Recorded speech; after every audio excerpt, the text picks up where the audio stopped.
Thanks so much for tuning into this video. My name is Nanice. I'm an astrologer, and this is your report on the new moon in Leo that is happening on Sunday, August the 8th at 3:50 p.m. Cairo, Egypt time. Leo is the fixed yang fiery temple of the sun.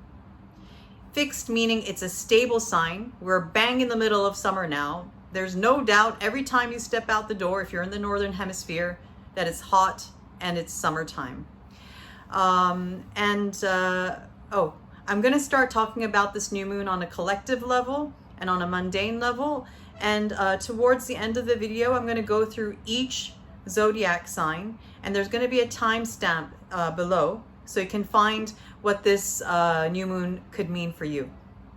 So a new moon is a new beginning. It is a moment of a seed being planted. So in the dark, fertile sky, in the new moon, the sky is dark. The opposite is the full moon. So there's no light in the sky. The main light in the sky is the moon. So it's in the darkness, the fertile darkness of the sky, that a new seed is being planted. Like the next 2 weeks, there's going to be a full moon in Aquarius, and there's going to be an illumination of whatever seed was planted then, and there's going to be another one in 6 months' time as well. This full moon is square Uranus. Uranus is a planet that is symbolic of sudden changes, shocks, surprises, eccentricity, electricity, freedom, and liberation. And a square aspect is a dynamic, creative challenge. So it can feel a little bit uneasy during this new moon. Things can be feeling a little bit tense, and we may be feeling challenged. This has been ongoing pretty much the whole year, with another very important aspect, which is the Saturn-Uranus square. And this is kind of highlighting this, it's like adding to it. So I'm sorry to say, a little bit challenging. However, it is for a good cause. The sun can represent our heart center. It can also represent our inner child. The sun can also be representative of authority, of government, of kings and queens, leaders, father figures, and celebrities. So what this tells me is during this next lunar cycle, this next 28 days, as well as perhaps over the next 6 months, we're going to be seeking a greater sense of freedom to follow our hearts and express our inner child, even if that means rebelling against the status quo, and even if that means rebelling against the authority figures. On a collective level, I see governments and authority figures being challenged. That's already been happening, but it's gonna keep on going. This is getting clearer by the day as more and more people are starting to identify that the measures being installed against a certain health crisis that we're going through is political rather than purely for the health of the people. So like the number of deaths, depression, and suicide from the lockdowns has been immense, and drug addictions and abuse in the homes. The travel policies are starting to not make sense with so-called red lists, where I'm in a red list country right now, and I don't know anyone around me who has I don't know anyone right now who's suffering from this health issue right now, but we're still on the red list. So this makes us think, like, what is this about? What's actually going on? I was watching this video with this woman. I don't want to use the word for it, but she called this thing that is given to us and that is widely distributed against this health crisis as a unicorn kisses, and she was saying that, so I'm going to use this keyword now, unicorn kisses is a code. there are many countries and many places that are demanding passports to be issued to verify that you have been you have taken the unicorn kiss, and you need it to go about your daily business. Like if you want to go to a restaurant, or if you want to go to the gym, or if you want to go to the cinema, you're going to need, or a concert, you're going to need this unicorn kiss passport. And many are starting to wake up to the possibility that these methods are being used to install states of totalitarian control. So there's going to be a further uprising during this lunar cycle, and many people are going to not going to take it.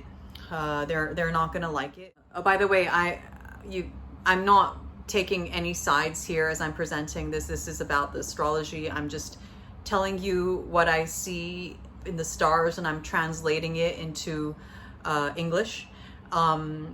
I'm not here to argue or take any sides in this situation, and I'm not an anti-unicorn kisser. So I'm just simply giving you my observations of the celestial weather. And I can tell you that the weather is volatile. And I also see that there has been some extreme weather, and this will continue. This is not going to subside. I can see this getting worse.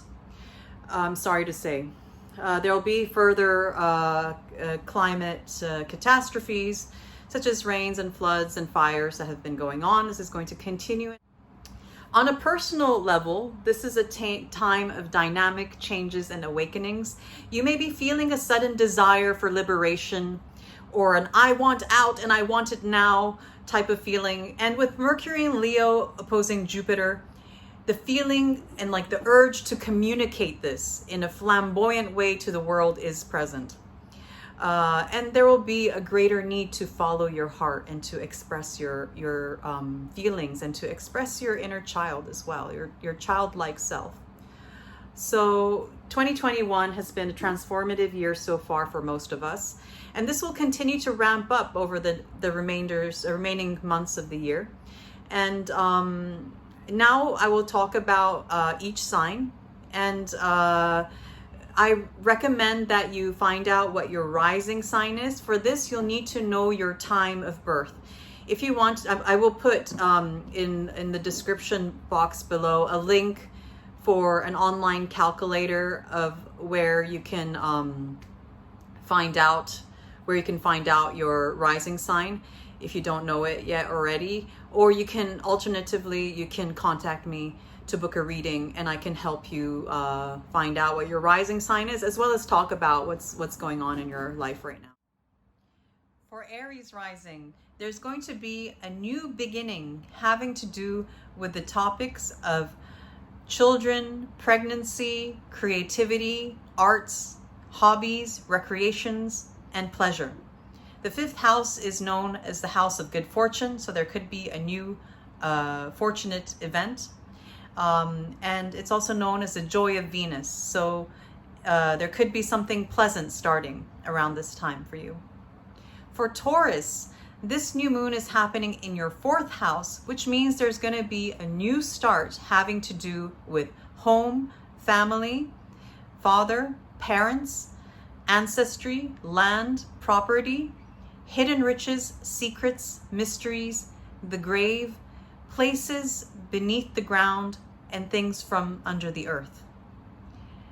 For Gemini rising, this new moon is going to happen in your third house, so there's going to be a new start having to do with the topics of siblings, extended family, folk tradition, scholarly activities, journalistic activities, teaching, writing, communicating, life of the mind, everyday commute, short distance trips, blogging, vlogging. So there could be a new start having to do with these topics. For Cancer, this new moon is going to be happening in your second house of personal possessions, money, personal resources, and assets. So there's going to be a new beginning having to do with these things.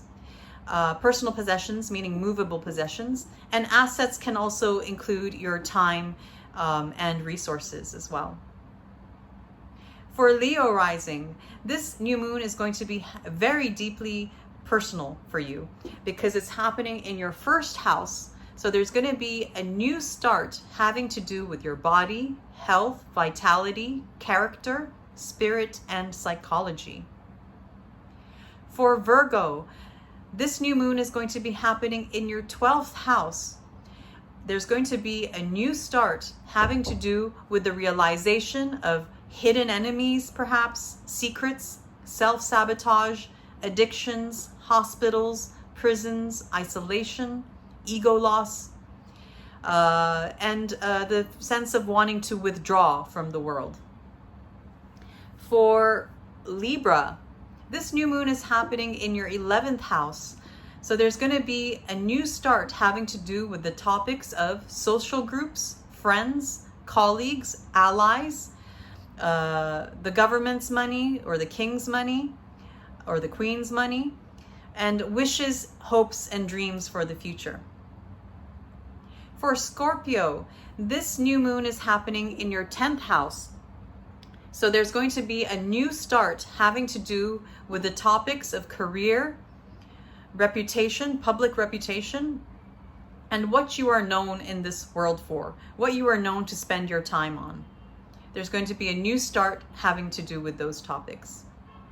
For Sagittarius, this new moon is happening in your 9th house of God, higher education, spirituality, mysticism, astrology, law, politics, religion, long distance travels, foreign countries, foreign people, and foreign things. So there's going to be a new start having to do with those topics. For Capricorn, this new moon is happening in your 8th house. There's going to be a new start having to do with the topics of death, taxes, loans, debts, inheritance, karmic debts, which means a sense of you owing something to someone or someone owing something to you. It doesn't necessarily have to be a material thing. It can be feeling just a sense of owing someone something. I said death, but please don't be freaked out. It rarely means physical death, but it could mean a sense of mortality or the idea of death. So a new start having to do with those topics.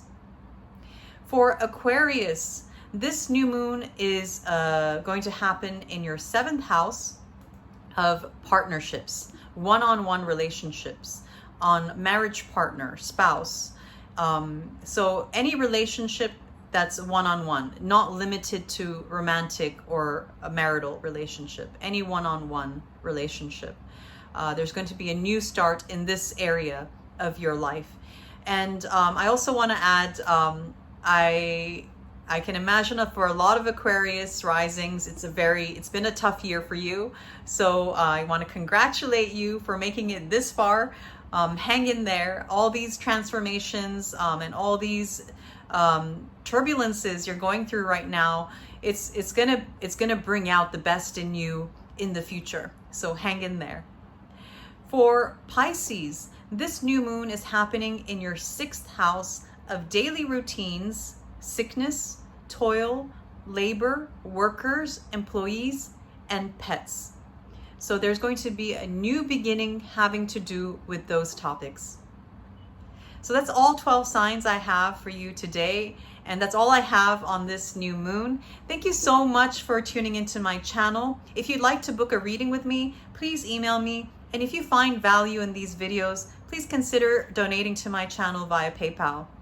Thanks so much for watching. Wishing you all a very blessed new moon in Leo. And I'll be speaking to you guys soon for the full moon in Aquarius happening in 2 weeks' time. Thanks so much for watching. Bye.